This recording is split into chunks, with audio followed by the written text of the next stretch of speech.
Oh my god, the key changes and she's going through life. That's so perfect.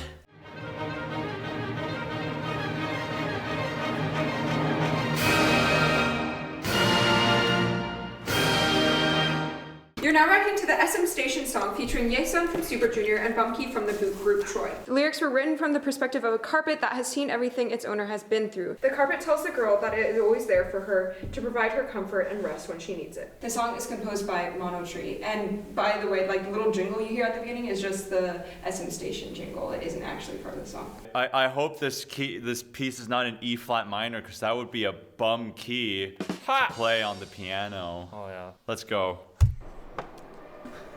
Carpet's not a good angle to be seen from, typically.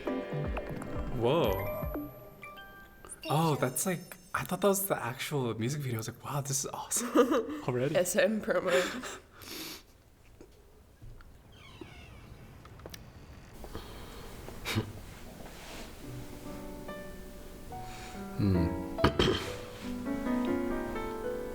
Wow, that's a jazz intro.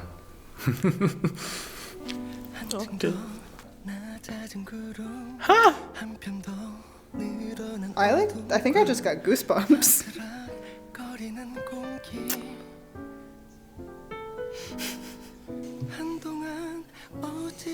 Oh, I love the freedom. It's like they established like a soft beat, but then there are these tiny little surprises.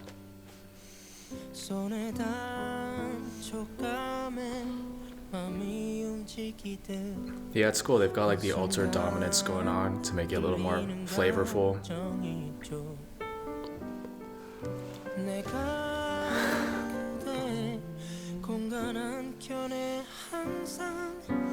All the whole tones. Every piano student just going at it. Oh, more whole tones.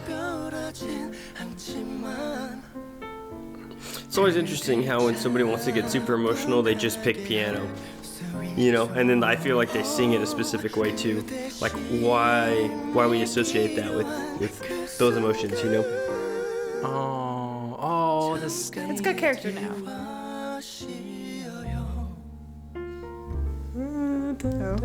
Oh, please. Ooh, that's nice. Yoga's good for you. Or stretching. Yes. See, like these chords are so diatonic. And then you got this. No. And then, ooh, there's some jazz. Low voices. Ooh. And then the jazz intensifies a lot. Ooh, give that G7. G major 7. Daddy. Oh my god, flat 6 mixture.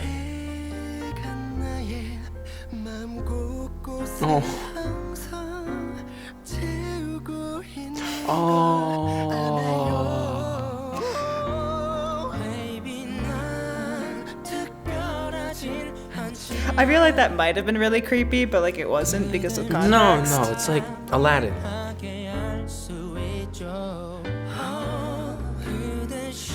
Nice vocal mixing and like the way that they wrote and voiced the harmonies and for the voice parts. That's really nice.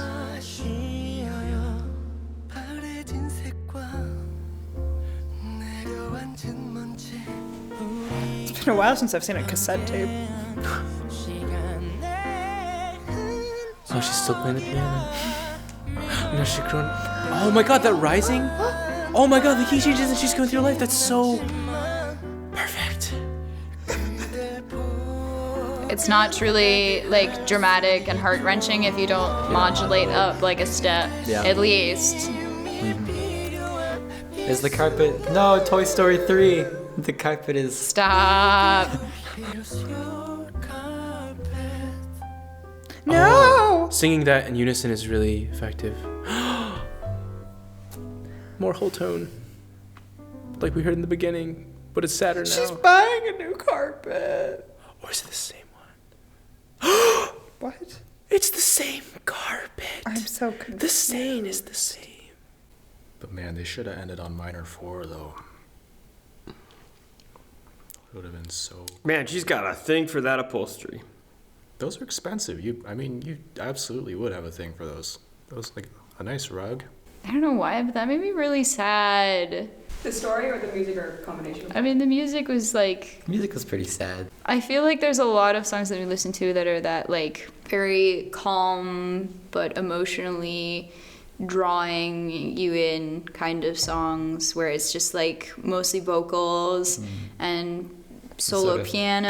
Ballad style. Ballad piano style, and yeah. bass. Yeah, Like it's so stories. sad. It's all about letting go and like growing up and getting rid of things that you loved or had when you were younger throughout your childhood. And Maybe that's just like really applicable to my life right Yeah, now, and I that's why it's suppose. sad. That's why it's so sad. It's really weird thinking about this because I'm thinking, okay, the music definitely supported it, where it's very pensive. Like you hear the bass just slowly strumming. They're very tasteful, very colorful. In a sense, it's like there's block chords, so it's just all at once, and then sometimes at the very ends they just play out in arpeggios, or I guess more split up, so it's perceived as an arpeggio. Nostalgia. It's very nostalgic, yeah. And also just like the way that the music is trying to push, well, for me, it felt like it was pushing me towards feeling this nostalgia of like, okay, I'm looking at the screen, I'm looking at carpets, I'm looking at this girl interacting with the carpet.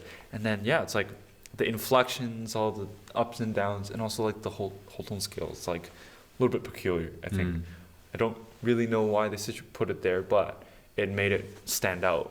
So it's like, oh, you know, it's the beginning, you know, it's the end. So maybe it's signifying, so, well, there's a beginning and end to carpets, because carpets do have a warranty. Very often in these jazzy style, chamber jazz style, K-pop songs, I hear the pianist or the instrumentalist trying to make every chord the juiciest it could possibly be.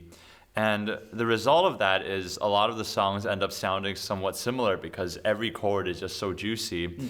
And it's like, oh, here's another really juicy jazz song. And there's nothing inherently wrong with that. But then a song like Carpet comes up, and it's so economical in the way it uses when it chooses to be diatonic. There's some chords where they just play notes from the triad. All the riffing is from the triad. And then sometimes it breaks out. Like the beginning, obviously, it breaks out the whole tone. But then it becomes much simpler for a bit. And then it breaks out the crazy jazz. And then by the time it modulates, because of how complex it is, we don't even realize it really modulated. I thought in that song the piano and voice really were a good partnership throughout. Yeah, for sure. They weren't alone, really. I think you mentioned the balance, right? That was really good. Yeah, I think it was it's very traditional, I think jazz trio with percussion, bass, and piano. As you said before, how it sounded very holiday-esque. And I think it also has to do with the fact that it was very piano heavy. It was also because in the music video how it was retrospective, right? And I was looking back and we're looking back at the memories that we created rather than this is a forward moving thing. Well, at the end, she put her face against the carpet. I was like, that's really sweet, but you're gonna break out like me, and I don't think that's gonna be a good time. I like that the outro part had the whole tone going out. That was so nice. Fun fact, it was at the beginning too. Yeah, exactly. That was that was the moment where I could hear the melody of a jazz standard, and then it's a whole nother thing. But just change the timbre of the voice and change the melody of what he's singing, and it's a K-pop song. It's so funny how music is music. Yeah. And I think just in terms of because I know that I talk a lot about choices for how you're gonna have something sound or what sounds you are gonna use. They very easily, when the bass came in, could have had riveted cymbal and brushes, and it would have sounded really nice. It would have sounded what many would argue exactly the same. But there's something about removing that element and just having it be lively piano and bass and the voices that just sometimes it's not always what you choose to put in, it's what you choose to leave out, which is just basically it's not about the notes you play, it's about the notes you don't play. But it's really true when you're thinking about what needing exactly enough to make something exactly the way it's supposed to be and not feeling like you need to say a million things just to get one point across. If you can say one thing to get one point across, just say one thing, that is really important and often overlooked in pop music. Dude, every time they went into the whole tone scale, we were like, whoa! It was setting the scene and then it was resetting the scene. That probably was evoking the flashback. Yeah, but like trope, to like give right? you instead like, of like harp. this? Whole tone I think within jazz has more of that mysterious effect. So using that whole tone scale there, and then that because we see her and then it's whole tone and then we do flashbacks and now it's like we're back to normal. They're using the right? whole tone at the same point because in the beginning it's her walking into the shop and the end is her walking into right, the shop. But then right. So the whole tone context. is the transition, is the musical transition that fits so well with the film. I don't know. I like thought that it was her What mom came walking first, into the right? shop because like I was like, well, they have to get the carpet, and then at the end you're like, I wasn't no, sure at it first. was her. Yeah, as far as timing, you cut and edit, whatever, but you had to create a narrative to fit that kind of music, Dude, the or last vice part where versa. she's like all the different like she's in different outfits and growing older, and it's just like switching very rapidly, and the music is like climbing up. That was a lot. I didn't catch on the form. I wish I did. I know as far as jazz goes, since there's so much improvisation, I think having this narrative structure allows listeners to digest new ideas that come a little easier, because if you just go out to a cafe and listen to jazz, a lot of musicians will play familiar licks, like or just small musical passages, and to jazz musicians, they may recognize a lot of those, like, oh, I heard you play that in that last thing, or oh, that's actually a little small melodic phrase from another famous jazz piece. But with here, I think especially different instrument timbres, whether or not like it's some figure in the bass or it's the piano that's playing something or the whole tone scale, the harmony, I think having the narrative helps guide the listener through like why they're playing a thing, and also it kind of ties typical harmonic choices to typical emotions, like whole tone being mysterious. That's a pretty typical choice. But with the narrative, it helps like explain, yeah, this is a typical feeling and here's a good way of portraying that. I feel like I'm rambling. I don't know. She'll take what she likes. Cool.